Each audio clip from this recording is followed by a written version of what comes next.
Kalian pernah ngalamin gak sih situasi dimana kita rajin baca buku tapi endingnya selalu lupa isinya?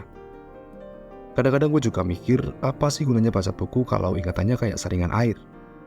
Gue pribadi suka banget baca buku bro. Baca buku antologi, baca artikel, baca buku non-fiksi, baca apapun yang bisa dibaca. Tapi beberapa jam setelah selesai baca, isinya tuh udah lupa semua. Sebagai orang yang senang baca, ini benar-benar bikin mikir, sia-sia nggak ya baca terus kalau lupa isinya? Nah, pertanyaannya, apakah baca tapi lupa itu beneran sia-sia? Oke, ada beberapa sudut pandang yang gue temuin nih. Yang pertama, soal fokus. Gue juga pernah mikir, mungkin aja pas baca buku otak kita lagi ada di tempat lain. Misalnya, kita sibuk mikirin makanan apa yang bakal kita santap nanti. Coba deh bayangin, lo lagi serius baca buku, tapi di kepala lo malah nyanyi lagu terus, atau mikirin kejadian-kejadian lucu. Nah, gak heran dong kalau habis baca, otak lo kayak habis dibombardir banget sama informasi lain. Jadi ya otomatis isinya bakalan lupa. Atau pernah gak sih lo baca buku sambil makan cemilan? Atau mungkin sambil nonton TV? Gue pernah sih. Terus kalau tiba-tiba ada scene penting, yang keinget malah rasa cemilan atau adegan film yang baru lo tonton.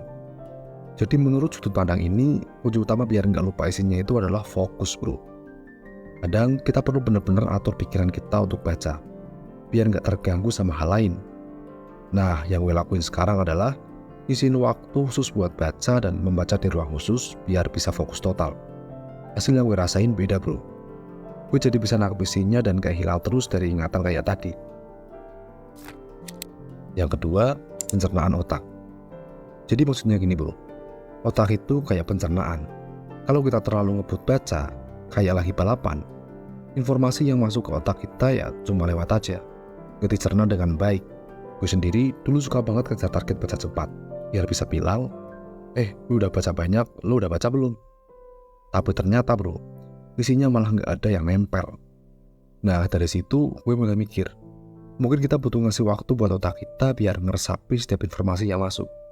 Misalnya nih, kalau lo baca buku self-improvement, coba deh pikirkan dan pelajari kembali isi dari halaman yang sudah lo baca. Jangan kayak gue dulu yang bacanya kayak setan. Terus habis itu mikirnya, selesai udah. Beberapa ahli bilang kalau kita baca dengan penuh perhatian dan ngasih waktu otak buat ngolah, ingatan kita bakal jadi lebih kuat. Jadi jangan kayak ngebut lomba, tapi baca dengan santai, cerna setiap kata dan maknanya bro.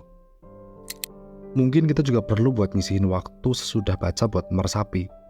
Bisa dengan ngobrol sama teman soal yang baru kita baca, atau sekedar mikirin sendiri. Jangan buru-buru pindah ke halaman berikutnya bro. Jadi intinya sih kalau kita suka lupa isinya, mungkin kita perlu lebih sabar dan ngasih waktu buat otak kita. Kita kan bukan mesin bro, jadi kita butuh proses buat ngerap informasi. Jadi baca, cerna, jangan ngebut bro. Tapi meskipun kita suka lupa isinya, ternyata proses baca itu sendiri tetap ngasih manfaat bro. Misalnya nih, kita bisa dapat insight baru, nambah pengetahuan, atau malah jadi lebih kreatif. Bayangin aja, lo baca buku self-improvement, bisa jadi pikiran dan hati lo menjadi tenang karena terisi kalimat atau nasihat yang membuat lo ngerasa rileks. Terus ada juga penelitian yang bilang kalau baca buku itu bisa bikin otak kita lebih tajam dan kreatif bro. Meskipun kita lupa isinya, tapi otak kita udah kerja keras buat ngeproses informasi. Jadi walaupun ingatan kita kadang lemah, otak kita tetap dapat benefit dari proses baca itu bro.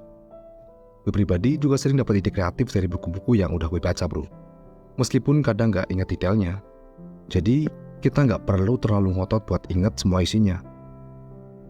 Yang penting kita tetap enjoy, nikmatin proses baca dan ambil manfaat positifnya. Jangan sampai kita jadi malas baca gara-gara takut lupa. Kita kan bukan komputer yang bisa simpan data tak terbatas, tapi kita manusia yang bisa dapat hal positif dari proses baca itu. Jadi walaupun isinya lo lupa, manfaatnya tetap ada bro. Oke, kita masuk kesimpulan pembahasan hari ini. Yang pertama, fokus itu emang kuncinya bro. Kalau kita baca sambil mikirin hal lain, jangan salahkan otak kalau lupa bro. Jadi selanjutnya kita perlu bikin suasana yang benar-benar mendukung fokus kita, biar bacaan benar-benar nempel di otak. Yang kedua, soal ngebut baca. Jangan kayak lomba balapan bro. Kita bukan mesin, kita butuh waktu buat otak ngolah informasi. Jadi baca dengan santai, nikmatin setiap katanya dan biarin otak kita menyerap semua itu dengan baik. Terus yang terakhir nih, meskipun kita suka lupa isinya, tapi baca tetap punya manfaat bro. Kita bisa dapat insight baru, pengetahuan tambah, dan bahkan ide kreatif bisa muncul dari proses baca itu. Jadi jangan terlalu ambisius buat ngincer biar ingat semua isinya, tapi lebih ke arah menikmati dan dapat manfaat positif dari yang lo baca bro. Jangan kapok buat baca bro. Buku-buku dan artikel menunggu kita untuk dijelajahi. Ingat, gak perlu perfeksionis banget. Yang penting kita tetap bisa menikmati prosesnya. Jadi selamat membaca dan tetap semangat bro. Oke, jika lo ngerasa video ini bermanfaat, jangan lupa buat like dan share video ini ke teman-teman kalian, supaya mereka juga tahu dan menemukan jawaban yang mereka butuhkan. Sekian dari gue, jangan lupa buat subscribe dan nyalain loncengnya supaya lo gak ketinggalan video seri berikutnya. Tetap positif, semoga bermanfaat bro.